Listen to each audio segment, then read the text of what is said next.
Jadi pertama sebenarnya sebelum ke Indekos kita itu ke GI dulu. Kalau ditanya izinnya gimana, simple aja. Setelah gua wawancara sama Pak Ugro di depan GI, gua tidak ajak Pak Ugro. Kenapa? Karena gua mengantisipasi hal-hal yang mungkin tidak diinginkan, misalnya ditolak dan lain sebagainya. Gua sangat menghormati Pak Ugro, Wakapolri 2013-2014 sebagai narasumber. Itu yang gua jaga. Akhirnya gua penelusuran sendiri. Gua masuk, gua tanya satpam, di mana kantor pengelola. Kalau nggak salah di lantai 7, tapi lobi barat ya, gue agak lupa sih. Nah, gue langsung datang ke sana. Awalnya nggak ada, tapi pihak GI dari awal welcome. Gue tunggu, nggak lama, akhirnya Mbak Anissa datang. Itu Mbak Anissa bahkan menyempatkan diri, dia itu lagi ada training sebenarnya. Lagi ada ngisi materi, tapi dia menyempatkan diri untuk datang. Pertama gue ngobrol-ngobrol dulu. Ngobrol-ngobrol, ya cuman buat apa ya, ngasih atau menggali penjelasan, ada nggak kejanggalan dan lain sebagainya. Pas gue tanya wawancara mau atau enggak, ternyata mau. Ya udah, akhirnya gue wawancara dia. Tentu poinnya adalah untuk menanyakan ada nggak sih kejanggalan aktivitas Arya Daru pada 7 Juli 2025 dari sore sampai malam. Karena Arya Daru nggak sendiri nih, ada 2 orang rekannya juga, Dion dan Farah, yang bahkan ini rame banget di media sosial, memunculkan berbagai macam spekulasi, berbagai macam analisa tentang hubungan dari 3 orang ini, tentang pola interaksi dari 3 orang ini. Tapi ya pihak GI memang tentu mentreatment Arya Daru dan temannya pasti sebagai customer biasa. Gua tanya apakah ada kejanggalan, karena asumsi gue kalau misalnya memang ada sesuatu yang janggal dan skalanya besar, harusnya pihak GI tahu. Tapi ada satu kemungkinan lagi, ketika ini ranahnya personal, konflik ataupun suatu hal yang misalnya terjadi antara Arya Daru, Dion, dan Farah, ini kan bisa skalanya kecil, bisa di internal, dan itu artinya bisa juga tidak terlacak oleh pihak GI. Dan benar, jawabannya pihak GI tidak menemukan ada sesuatu yang janggal. Lalu gue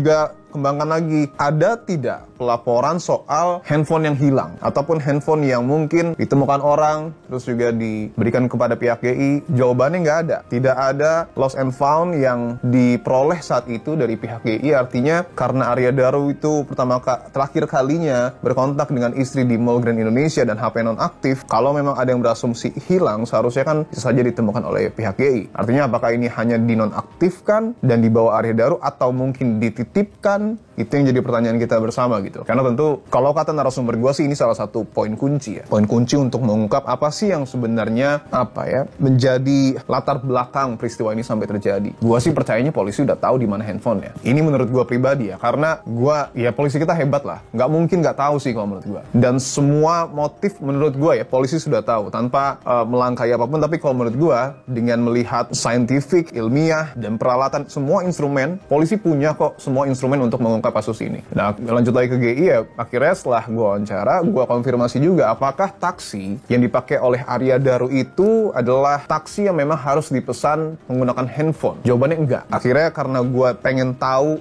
standnya atau lokasinya, gue minta izin ke Mbak Anissa, turun, langsung on cam di situ. Karena salah satu capturean Arya Daru terakhir itu CCTV bagian dalam. Nah, capturean yang paling terakhir itu sebenarnya ada di luar. Gue juga baru baru keluar liputan, oh ternyata ada CCTV di taksi stand itu. Nah, di situ gue tanyakan lagi, dan informasi yang gue dapat memang di situ adalah stand khusus taksi untuk pengunjung GI yang memang tidak mau memesan secara online. Kalau memesan online harusnya nggak di situ. Artinya memang Arya Daru dari awal tidak ingin memesan taksi secara online. Logikanya kan seperti itu ya. Entah itu karena HP nonaktif atau mungkin tidak ingin terlacak, ya kita nggak tahu sekali lagi. Tapi artinya kemungkinan besar Arya Daru memang sengaja memilih taksi di situ dan tidak menggunakan pesanan taksi online. Ini menarik karena kalau kata Abah Abimanyu Wahyu Hidayat yang gue wawancara juga, ini tuh harusnya ditelisik polisi. Apakah kebiasaan menggunakan taksi yang tidak dipesan secara online ini kebiasaan biasa yang dilakukan oleh Arya Daru? Kalau memang biasanya Arya Daru itu menggunakan taksi online, ini kan jadi pertanyaan, kenapa pakai taksi yang manual? Ya sudah, dan itu nggak